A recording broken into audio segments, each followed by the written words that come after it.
से ही रहने वाले हैं, आपके अपने जौनपुर से ही। आपका जो पूर्वांचल एरिया है वही छोटा सा ग्राम सभा है समस्तपुर एरिया, मैं वहीं का रहने वाला हूँ। संगठन की विचारधारा को लेकर कहीं न कहीं जन्मभूमि मेरी ये रही तो लोगों ने बताने का प्रयास भी किया कि कर्मभूमि जो है हमारी अम्बेडकर नगर रही, और वहाँ से आज कई जिले में हम इस समय व्याप्त हैं और धीरे धीरे संगठन अपनी दूरी बढ़ाता चला जा रहा है। साथियों, अंत में मुझे बोलने का मौका मिलता है और मुझे नहीं लगता मुझे बहुत ज़्यादा आप लोगों को बताने की आवश्यकता पड़ेगी, क्योंकि मेरे से पहले हमारे सभी साथी जितने भी आए सभी लोगों ने अपने अपने तरीके से समाज के बारे में, संविधान के बारे में और संगठन के बारे में बताने का प्रयास किया। साथियों, सिर्फ मैं इतना बताना चाहूँगा, हर जगह मैं यह बात बताने का प्रयास करता हूँ कि आप लोगों ने देखा होगा कि आप लोगों के बीच में जो आने वाली संख्या है वो काफ़ी दूरी से है। इन दूरी से आए हुए लोगों को यहाँ बुलाने का उद्देश्य सिर्फ इतना सा ही होता है कि हर जगह एक सस्पेंस चलता है, कहीं हम लोगों को अकेले ही तो सारी बातें नहीं बताई जा रही हैं, और भी लोग हमारे जैसे हैं कि नहीं हैं। तो सभी दूर दराज से साथियों को बुलाने का उद्देश्य यही होता है कि आप लोग देखकर ये जान जाएं कि हम लोग अकेले नहीं, कई जिले से भी लोग काम कर रहे हैं, तो हम पीछे ना रहें। एक मोटिवेशन के लिए सबको बुलाया जाता है, नहीं तो देखा जाए उतना दूरी से आने का और आने जाने में जो प्रॉब्लम, जो समस्या आज ठंड के मौसम में लोगों ने झेला है, कहीं न कहीं हमें और आपको जागृत करने के उद्देश्य से ही वो लोग आए हैं। इस संगठन के बारे में लोग समझ सके और उसे सही से समझने का प्रयास करें। मैं बहुत ज्यादा नहीं बोलूंगा क्योंकि अभी ट्रेनिंग के बारे में आपको बताया गया है। ये दुनिया का पहला संगठन है जहां तक मैं समझ पाया कि इसमें ट्रेनिंग चलती है, नहीं तो किसी संगठन में कोई ट्रेनिंग जैसा व्यवस्था है क्या? सब्जेक्ट ही नहीं है तो ट्रेनिंग कहां से होगी? डंडा झंडा पे चलने वाले लोग संविधान को कभी नहीं बचा सकते, यह बात समझ में हमारे आई। और कहीं न कहीं संविधान डंडा झंडा से लिखा ही नहीं गया, वो कलम और किताब पर लिखा गया। तो अगर आज जा रहे संविधान को बचाना है तो फिर से कलम किताब उठाना पड़ेगा। साथियों, मैं अपनी एक छोटी सी लाइन पे अपनी बात को समाप्त करूंगा।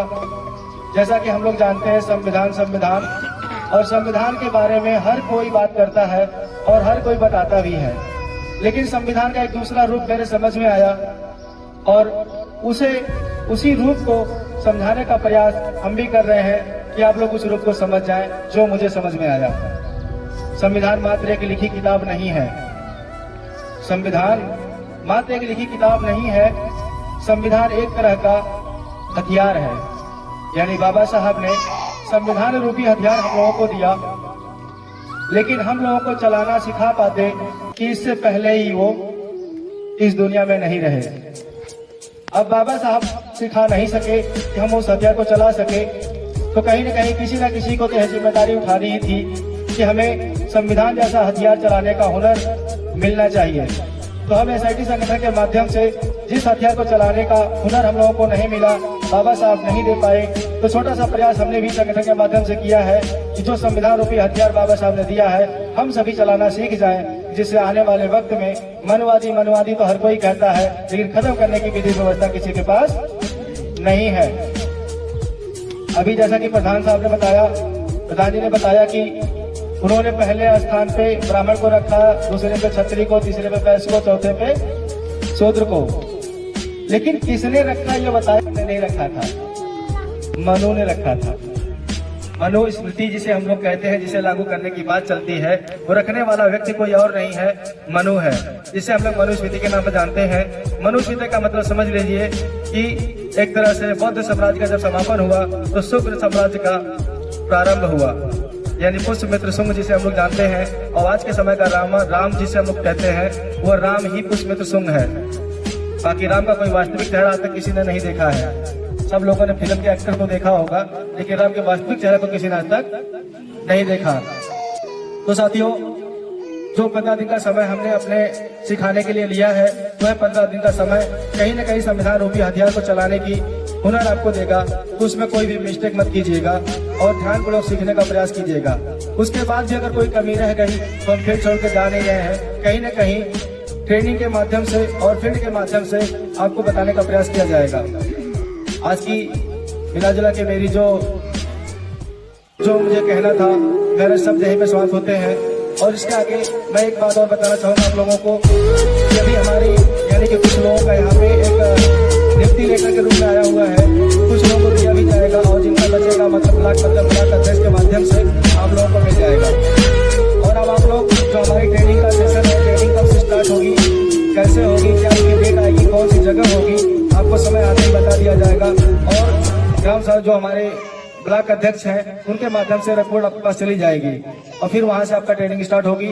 ट्रेनिंग के अंतर्गत जैसा कि लोगों ने बताया है, आपको सारी बातें बताई जाएगी जो आप जानती हैं और जो आप नहीं जानती हैं, जो आप जानना चाहते हैं, सारी चीजों को आपको 1 बाय 1 स्टेप बाय स्टेप करके बताया जाएगा कि जिससे कि आने वाले समय में हम लोग अपने संगठन को और तेजी से आगे ले जा सकें।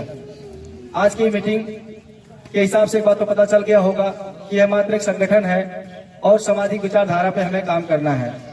अब दूसरा सवाल आप लोग दिमाग में चल रहा होगा कि आखिर में काम क्या करना है।